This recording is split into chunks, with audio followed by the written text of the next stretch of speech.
Subscribe करें हमारे channel एएसआस के ऑफिशियल को और बेल आइकन दबाएं ताकि ऑल नोटिफिकेशन आप तक जरूर पहुंचे।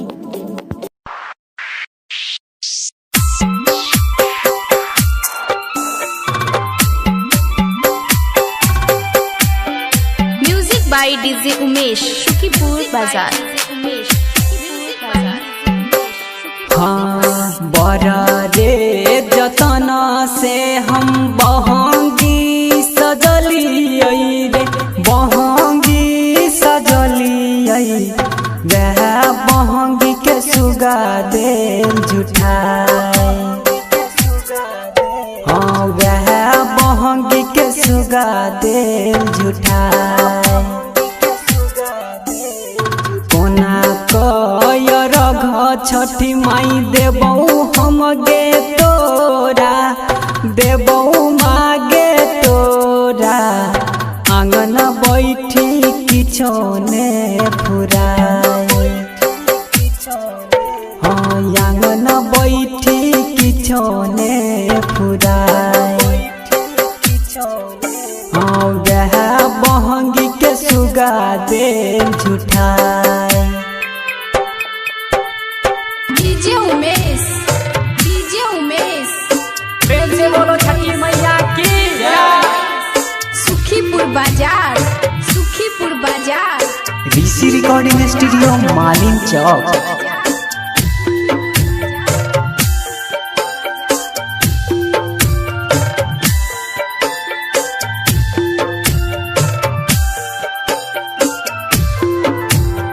हाँ हेगे मैया गलती जब भेलई तू क्षमा कर दी है गे क्षमा कर दी है। बेटिया के देना रहिया देखाए। हाँ बेटिया के देना रहिया देखाए। हेगे मैया गलती जे भेलई तू क्षमा कर दी है गे क्षमा कर दी है। बेटिया के देना रहिया देखाए। हाँ बेटिया के देना रहिया देखाए। वह बहंगी के सुगा दे जुठाए। हाँ आंगन बैठी किछो ने फुराए। डीजे उमेश सुखीपुर बाजार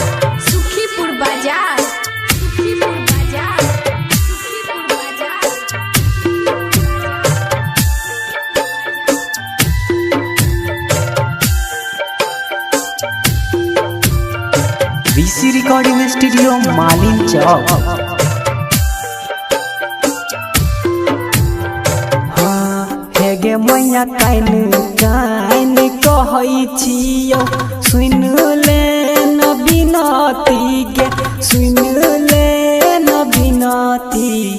देवजी के किछो ने सुझाए। सरोज जी के किछो ने सुझाए। हेगे मैया काइन कहै छियौ सुन ले न बिनती गे सुन ले न बिनती।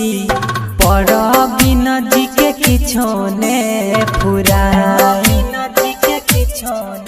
अखिलेश जी के किछो ने फुराए।